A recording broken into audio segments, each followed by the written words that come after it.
Daytona International Speedway is a racetrack in Daytona Beach, Florida, and hosts one of the most famous NASCAR races, the season opener Daytona 500. The idea to build a racetrack in Daytona came to William France Sr., the NASCAR founder, in 1953.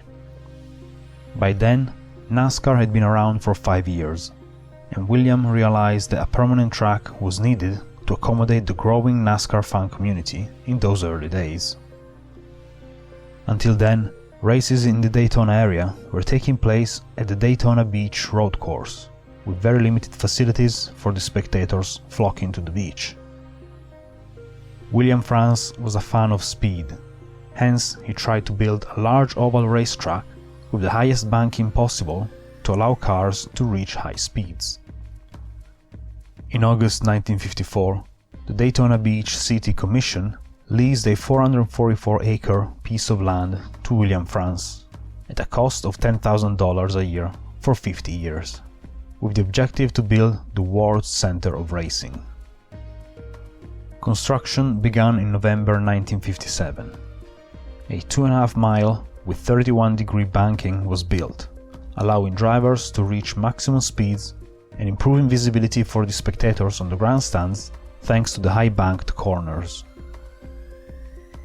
To build the high-banked corners, a huge amount of soil was dug out from the infield, exposing the water table in the area, which formed what William France later renamed Lake Lloyd, after his friend Joseph Lloyd.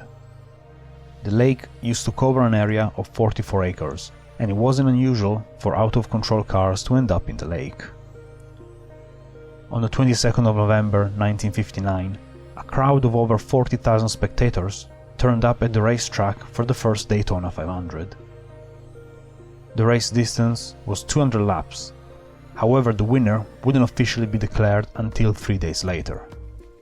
Lee Petty and Johnny Beauchamp crossed the finish line side by side after 500 miles of racing, and Beauchamp was originally awarded the race win.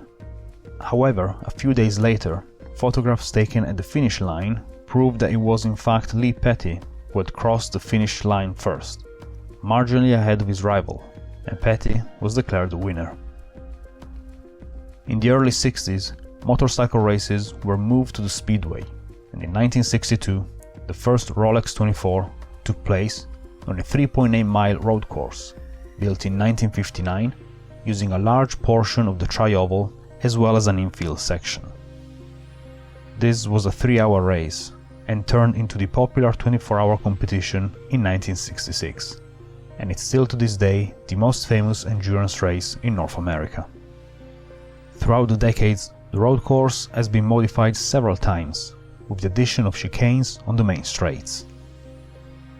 In 2005, a new configuration of the road course was built, shortening the original layout.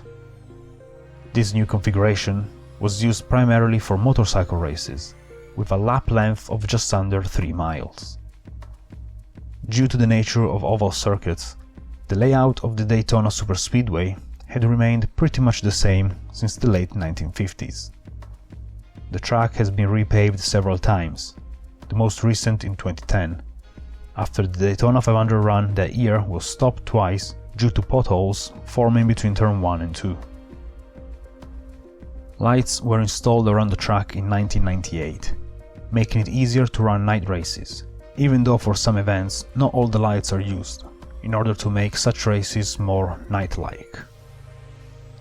In 2013, a massive $400 million renovation project started, transforming the Daytona International Speedway into a state-of-the-art sporting facility with over 100,000 permanent seats.